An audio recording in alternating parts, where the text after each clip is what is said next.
Hello. Today I'd like to speak with you about pending payments and the issues that cause them. Excuse me. Um, your payments can be pending for a number of reasons. When you call us and you say, "Oh, I've been pending for weeks and I don't know why," well, the first thing we do is look in our second system, and it will notify us if you have something called a SPA. SPA is short for Stop Pay Alert. We go look at the SPA, and sometimes it's as simple as it being a new claim alert SPA. That won't stop your payment. But if it's an identity issue, if it's something we called an other SPA, that means the claim is under review. Now, if the claim is under review, that means that another department has it and they're reviewing it for whatever reason. They do not communicate with us. They don't tell us how long it's going to take. They don't tell us what they're looking for. Therefore, we don't have the information to give to the claimants to say, okay, it's going to take 2 weeks. Okay, it's going to do this, it's going to do that. We do not know. It appears out of nowhere, it disappears the same way. If it's pending because you have no more balance on your claim, if your MBA is totally at zero, then that's kind of self-explanatory. There's no more money, we cannot pay you. And they're pending because we're waiting a new extension to start. Now, in normal times, the extensions start on their own. All extensions start on their own except for Fed Ed. You have to qualify for a Fed Ed. If you don't, during normal times, that's kind of it.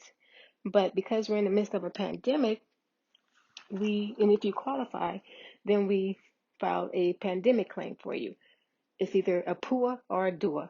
There's nothing really different between them, excuse me. But the most common one is the DUA, DUA.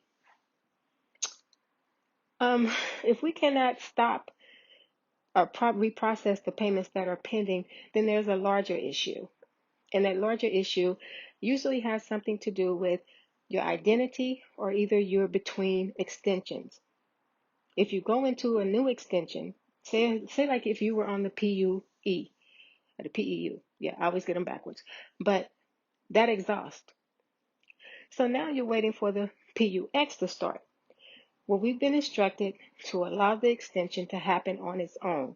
We used to just go ahead and request them for you, but now because the system is updating and it's validating the extension as it updates, they don't want us to slow it up, even more with request. So you get to your new extension. You go from PEU to PUX, but you have all these payments, 2 or 3 payments that have not been paid from the PEU. That's what we call a payment transfer. We transfer, even if the balance is zero, we transfer those weeks onto the PUX. We have to request that. It's not instant. There used to be a time when it was instant, but now it has to go to another department and it's a 5 to 7 day wait for the payment to clear. Oh, now as far as identity, everyone is getting caught up in the ID pending, ID not confirmed. We call them IDPD for pending, IDNC, ID not confirmed. That comes from the identity department. We do not know why certain claims are flagged, others aren't. We do not know how long it's going to take. Calling every day is not going to speed up the process. Simple. I'm not trying to be mean. We're not trying to be mean. It's out of our hands. We cannot remove or update a pending or not confirmed status. If by any chance you get a disqualification and they're still allowing you to certify, then keep certifying whenever you have weeks. It doesn't matter if you're not getting paid. Certify, certify, certify. But if you decide to appeal, while your claim is being appealed, we don't see that. We don't see the status of it. All the court would do is let us know that they've received an appeal. We don't know when the date is. We don't know what questions they're going to ask. It's out of our hands. It's a court issue. And now they're randomly pulling people.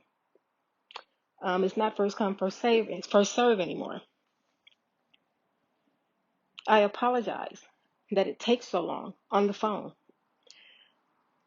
We're going as fast as we can, and because people have such a hard time getting in touch with us, the calls last longer because they want to get all their calls in at the same time. But I can speak for myself. I do the best I can to keep the calls flowing. In a 4-hour period, I'm averaging about 4 hours, about 40 calls. Um, that's a lot, but that's what I signed up to do.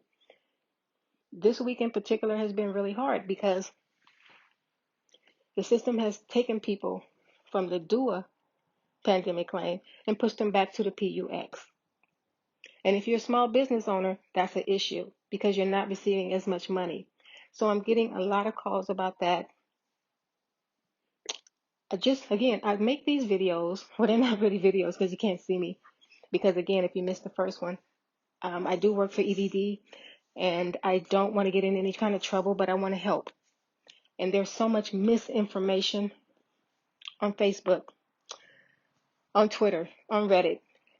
You know, the claimants will call me after reading the post and tell me how to do my job. But you've been misinformed. There is no glitch. If the computer tells you, if UI Online prompts you to reopen your claim, do so. It's telling you that for a reason. That's not a glitch. Because if you call me and ask me about it while I'm talking to you, while you're telling me, explaining your story, I'm reopening your claim. Do what it says. Now, sometimes it will say, if you open the claim and then the next week it's asking you to reopen, that's because the system is leveling out. Reopen the claim. Sometimes people can't do it. It could be human error. Give us a call. We'll reopen your claim. We have a few questions for you.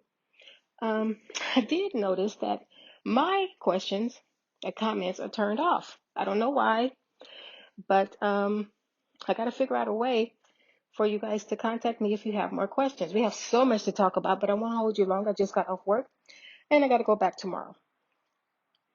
Think of your questions and I will supply an email in the description for you to email me if you have questions. Have a great evening. I hope this helps some.